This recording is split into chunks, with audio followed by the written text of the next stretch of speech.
Mesdames, Messieurs, bonsoir. Bienvenue à la une de ce 19h. La réunion gouvernement Wali. La rencontre a été marquée par le message du président de la République, Abdelaziz Bouteflika, aux participants. Un message lu en son nom par le secrétaire général de la présidence de la République et dans lequel le chef de l'État exhorte les Wali à adopter un nouveau mode de gouvernance basé sur l'initiative, l'anticipation, la gestion par objectif et l'approche par résultat. La corruption, le népotisme et la bureaucratie, une entrave pour les stratégies tracées. La concrétisation des objectifs ne saurait être possible sans l'éradication de ce mal, souligne notamment le chef de l'État. L'approfondissement de la décentralisation, l'attractivité du territoire, la promotion du partenariat public-privé, le service public de proximité ainsi que la modernisation des prestations. Voilà les 5 axes de cette rencontre gouvernement Wali. Un exemple d'investissement local dans ce journal avec une unité de plaques d'aluminium à Tizi Ouzou. Une histoire de réussite. En à peine une année, l'usine est arrivée à exporter sa production. Le riche patrimoine archéologique d'Ombouagui, avec notamment les dolmens de Sigus, c'est à la fin de ce journal.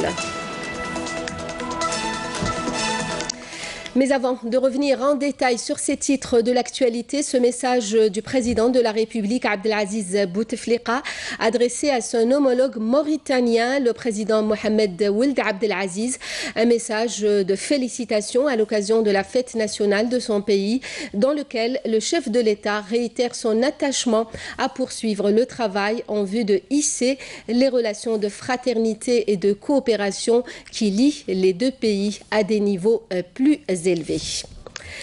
La réunion gouvernement Wali aujourd'hui au Palais des Nations à Alger. La réunion qui s'est tenue sous le haut patronage du président de la République a été présidée par le ministre de l'Intérieur, des collectivités locales et de l'aménagement du territoire, Nordine Bedoui, et en présence de plusieurs membres du gouvernement.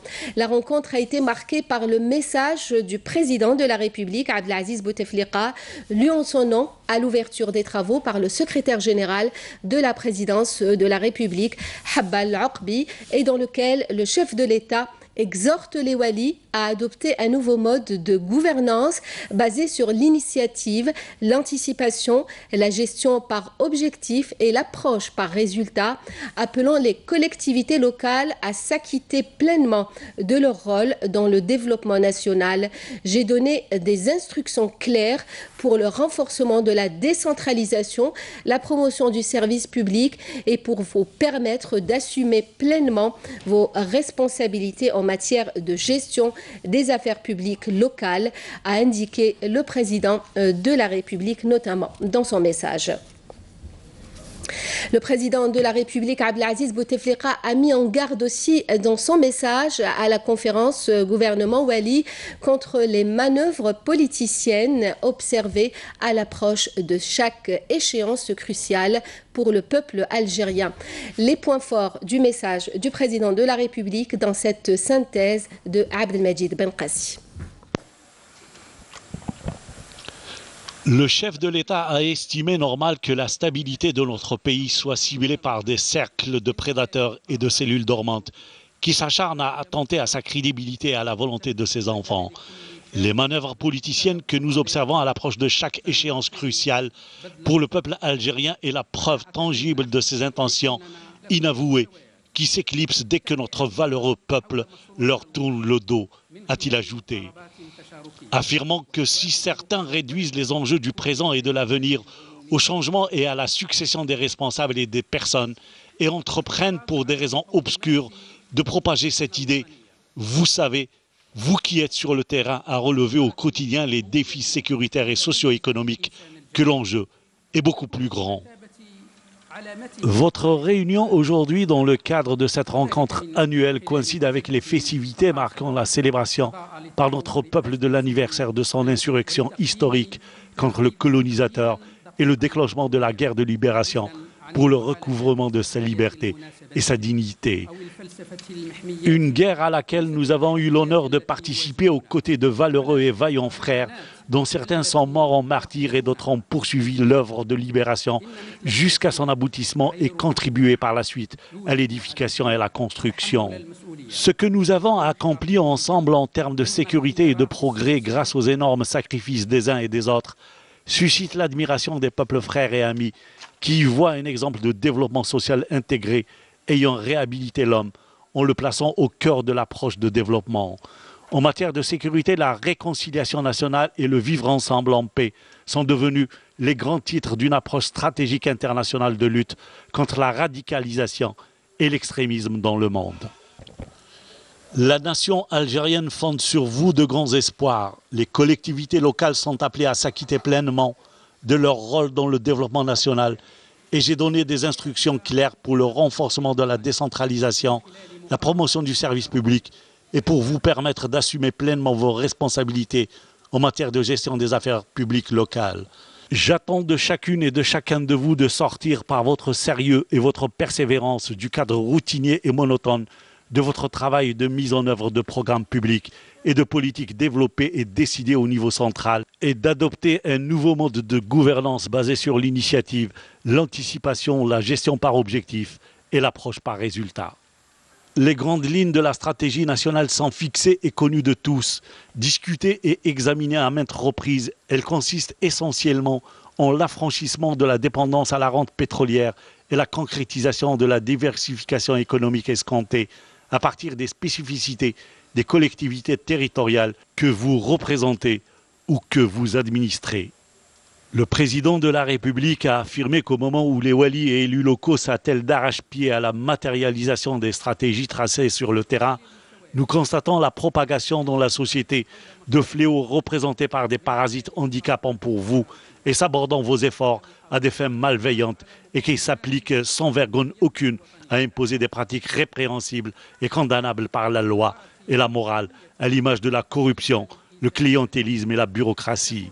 Des pratiques face auxquelles il faut rester intransigeant et que chacun de vous doit combattre de toutes ses forces et par tous les moyens de dissuasion. Et soyez assurés de tout mon soutien, a soutenu le président de la République, Abdelaziz Bouteflika. La rencontre gouvernement-Wali s'est articulée autour de 5 axes liés essentiellement à l'approfondissement de la décentralisation, à la promotion du partenariat public-privé, mais aussi au service public de proximité et la modernisation des prestations. La rencontre se veut en outre un espace privilégié pour encourager le développement local à travers différents mécanismes. Le reportage de Abdelhalim Yaïch. C'est dans le but de créer un espace de dialogue et d'échanger la gouvernance territoriale locale et éliminer les pesanteurs constructifs que se tient la rencontre Wali-Gouvernement, initiée par le président de la République Abdelaziz Bouteflika, afin d'encourager le développement local, améliorer bureaucratique. Quelques objectifs qui visent à asseoir la bonne gouvernance et mettre en place un cadre flexible dans la gestion des services publics de proximité. Nous sommes heureux que notre rencontre, qui se tient aujourd'hui sous le signe de la continuité d'une bonne tradition instaurée par le président de la République Abdelaziz Bouteflika, permette au cadre de la nation, dont les membres du gouvernement et les walis de la République, de poursuivre cette continuité.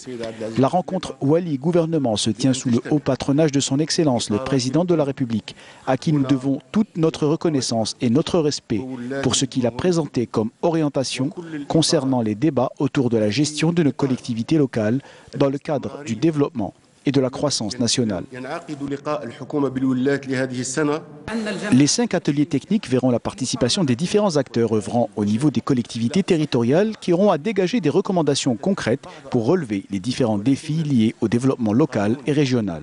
Les interventions des membres du gouvernement ont tour à tour porté sur les différents secteurs concernés par le développement des collectivités locales et territoriales et sur l'importance d'adopter des mécanismes qui doivent favoriser la création de richesses au niveau local et régional.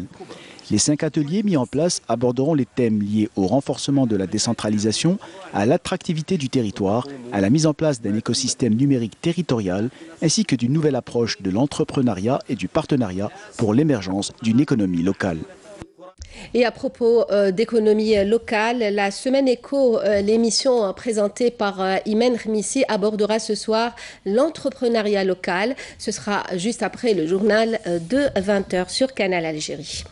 Le projet de la loi de finances pour 2019, adopté à la majorité absolue ce mercredi par le Conseil de la Nation, réuni en plénière, sous la présidence de Abdelkader Ben Salah et en présence de plusieurs membres du gouvernement. Au chapitre de la coopération, le sous-secrétaire d'État américain aux affaires politiques, David Hall, entame une visite de travail de 2 jours en Algérie. Il sera reçu et aura des entretiens avec le ministre des Affaires étrangères, Abdelkader Msahel, ainsi qu'avec d'autres hauts responsables algériens. Les questions inhérentes au renforcement de la coopération bilatérale dans de nombreux domaines et celles ayant trait à la situation régionale et internationale seront à l'ordre du jour de ces discussions. Et en marge de sa participation à la conférence de haut niveau sur l'économie bleue à Nairobi au Kenya, le ministre du Tourisme et de l'Artisanat, Abdelkader Ben Messoud, a eu un entretien avec le ministre d'État irlandais chargé du commerce et du travail. Abdelkader Ben Messoud s'est entretenu également avec le ministre de la Pêche et de l'économie bleue de la Barbade, ainsi qu'avec le représentant de l'ONU chargé des mers et des océans. Investissement local à présent avec cet exemple d'une unité de fabrication de plaques d'aluminium dans la wilaya de Tizi Ouzou qui, en une année seulement après sa mise en exploitation, produit des plaques d'aluminium qu'elle commercialise sur le marché algérien et devrait même en exporter une partie aux pays voisins. Karim Haïfa. Wilaya à vocation agricole et touristique, Tizi Ouzou tend depuis quelques années à sortir des sentiers battus avec plusieurs projets industriels sortis de terre en appel quelques années. Avec des entreprises qui embauchent à tour de bras, comme cette usine à Sidi Naman, près de Tizi Ouzou, une unité de recyclage de métaux et de produits ferreux qui produit des plaques d'acier et d'aluminium que l'Algérie exporte aujourd'hui en grande partie. L'État nous a encouragés, le même projet d'agir. Grâce à l'État qui nous a encouragés avec les différents dispositifs d'aide à l'investissement, on a pensé à lancer ce projet pour produire des plaques d'aluminium. Nous comptons produire dans le futur des accessoires que malheureusement aujourd'hui on importe. Donc nous avons sollicité l'aide des autorités concernées pour avoir un terrain dans la commune d'Azazga pour commencer à réaliser ce projet dès le début de l'année prochaine. De la commune d'Azazga, Inch'Allah, installer le projet à partir de 2019. Actuellement, nous sommes en contact permanent avec des partenaires étrangers. Nous sommes également en train de négocier avec des partenaires de pays voisins pour commencer à exporter notre production au début de l'année 2019. On remarque quand même qu'il y a des jeunes universitaires qui sont porteurs de projets. Donc, à travers l'innovation, donc ils arrivent à proposer des projets intéressants, donc qui s'inscrivent directement dans les grandes orientations de la politique nationale. 100 jeunes de la région ont été recrutés par l'entreprise pour faire tourner ces machines, des jeunes tous issus de la région de Tizi Ouzou. On a été bien formés avec des ingénieurs et ça se voit sur la qualité de la production. Auparavant, je travaillais dans un chantier. Maintenant, tout va bien. Je fais partie du personnel de cette entreprise. La wilaya de Tizi Ouzou est susceptible d'accueillir davantage de projets d'investissement, non seulement grâce à ses spécificités géographiques et une main-d'œuvre qualifiée, mais également à ses potentialités naturelles et touristiques. Le pouvoir économique de la marque est au centre des 12e journées heureux maghrébines de la communication publicitaire, réunissant des représentants d'institutions étatiques, d'organismes privés, des experts et des conseillers en communication. La communication publicitaire n'est pas un divertissement ni une option, mais une obligation pour toute entreprise qui ambitionne de réussir, a notamment déclaré un participant. Cette rencontre, les thèmes retenus pour ces journées portent notamment sur la collaboration commerciale des marques avec les influenceurs, les bonnes pratiques internationales, le marketing d'influence et les influenceurs. Les conclusions du plan de développement de la production d'Elvin d'Alvin aquacole ont été restitués ce mercredi à Alger au terme de 6 mois de visite d'écloserie aquacole et de 2 formations au profit des producteurs privés. Financée par l'Union européenne, cette deuxième phase du programme à l'appui à la diversification de l'économie en Algérie concernant la pêche et l'aquaculture a été réalisée entre mai et octobre 2018. Pour rappel, la production nationale aquacole a atteint 4 700 tonnes entre janvier et septembre dernier, dont 80% sont issus de l'aquaculture d'eau douce. Les journées d'information organisées au centre d'instruction de la défense anti-aérienne Shahid Ahmed Taouti Al-Rouat relevant de la 4e région militaire, un événement qui a attiré beaucoup de monde, notamment des lycéens. Youssef Dehili. Cette manifestation de 2 jours, entrant dans le cadre du plan de communication de l'ANP pour l'année 2018-2019, est une opportunité de raffermissement des liens entre l'armée nationale populaire et les jeunes de la région. Au nom du commandant de la 4e région militaire, j'annonce l'inauguration officielle de ces journées scientifiques ici au centre d'instruction de la DCA du Shahid Ahmed Taouti. L'événement a permis aux jeunes de prendre connaissance du type d'armement léger utilisé dans la formation, ainsi que des missiles et roquettes mobiles et d'autres équipements tels que les véhicules et les moyens énergétiques. Cette manifestation de 2 jours, qui s'inscrit dans le cadre du plan de communication de l'armée nationale populaire pour l'année 2018-2019, est une opportunité de raffermissement des liens armée-nation. Elle permet également aux jeunes de voir de près le matériel utilisé ici dans ce centre, ainsi que les mécanismes pédagogiques mis à profit des jeunes recrues. La première journée de cette manifestation a drainé un large public, notamment des lycéens venus s'enquérir du type de formation dispensée et des opportunités d'accès à ce mode de formation militaire. 3 éléments de soutien au groupe terroriste ont été arrêtés hier à Mila par un détachement combiné de l'armée nationale populaire, annonce aujourd'hui le ministère de la Défense nationale. Un autre détachement de l'ANP a découvert et détruit lors d'une opération de fouille et de ratissage menée dans la localité de Tarda, commune de l'Arba'a, wilaya de Batna, 10 casemates pour terroristes et un atelier de préparation d'explosifs contenant 36 bombes de confection artisanale, 2 grenades, 465 capsules, 20 kg de produits chimiques explosifs, 800 g de TNT, 4 kg de poudre noire, ainsi que de différents outils de confection d'explosifs, des médicaments et divers objets. D'autre part, des éléments de la gendarmerie nationale ont arrêté un narcotrafiquant à bord d'un véhicule touristique chargé de plus de 99 kg de kiff traité à Mascara, tandis que 2764 comprimés psychotropes détenus par 2 narcotrafiquants ont été saisis, cette fois-ci à Béchar. Des éléments de la gendarmerie nationale ont appréhendé à Msila, Sétif et Sokaras 4 individus en possession de 3 fusils de chasse sans papier, précise le communiqué du MDN. Direction à présent Ombouagui qui dispose d'un riche patrimoine archéologique faisant d'elle un véritable musée à ciel ouvert. Naïma Chekchek. La région d'Ouml-Bouari est un trésor de vestiges historiques et préhistoriques qui invite à la curiosité, à la promenade et à la découverte. Une découverte que propose une vaste région dans ses aurès, toujours surprenant par un patrimoine qu'on ne soupçonnerait même pas. C'est ainsi pour la prestigieuse ville de Sibouze où s'étalent de curieuses tombes préhistoriques, des dolmens qui remontent à la lointaine période du mégalithique. Ce site est considéré comme le premier établissement humain dans cette région. Les morts étaient enterrés ici et les croyances d'alors voulaient que les disparus partaient vers un autre monde. Des fouilles ont été effectuées dans d'autres lieux semblables et ont dévoilé des effets funéraires de l'homme de cette période. Non loin de ce site, plusieurs vestiges ont été rassemblés au sein d'un espace qui leur est consacré. Des vestiges liés à différentes périodes de l'histoire et de la préhistoire. C'est un espace qui sera bientôt ouvert aux visiteurs.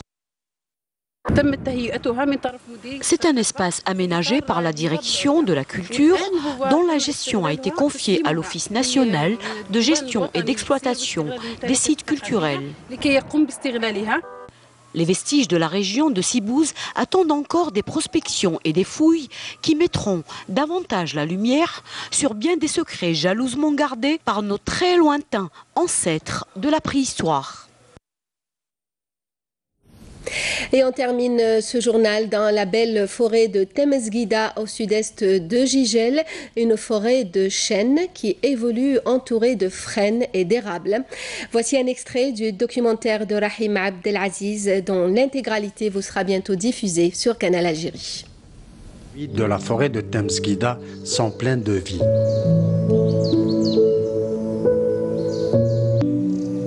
À côté des mousses, on trouve des lichens. Sur ces dalles de grès pousse l'érable.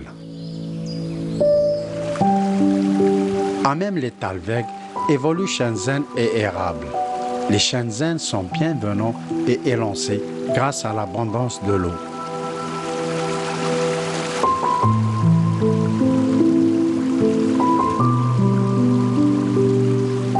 Le chêne s'associe avec le frêne et l'érable. Cette partie de la forêt de Temesguida n'a pas subi de coupes illicites. La zone de Beniagis est une zone considérée comme commune montagnarde parmi les 23 qui existent au niveau de la wilaya, c'est-à-dire les 23 sur les 26. Beniagis est une région forestière par excellence. Jadis, les forêts de Temesguida étaient denses. Aujourd'hui, celles-ci ont fait l'objet de nombreuses coupes illicites pour les besoins du charbonnage. Aux coupes illicites s'ajoute bien sûr le package ovin. Temesguida se distingue par ses forêts de chênes et chênes avares.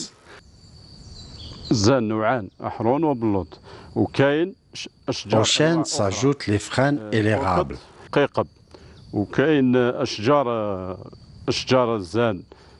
Les chênes atteignent plus de 30 mètres de hauteur. Les hautes montagnes souffrent du package. Le pic de Temesguida atteint près de 1700 mètres d'altitude.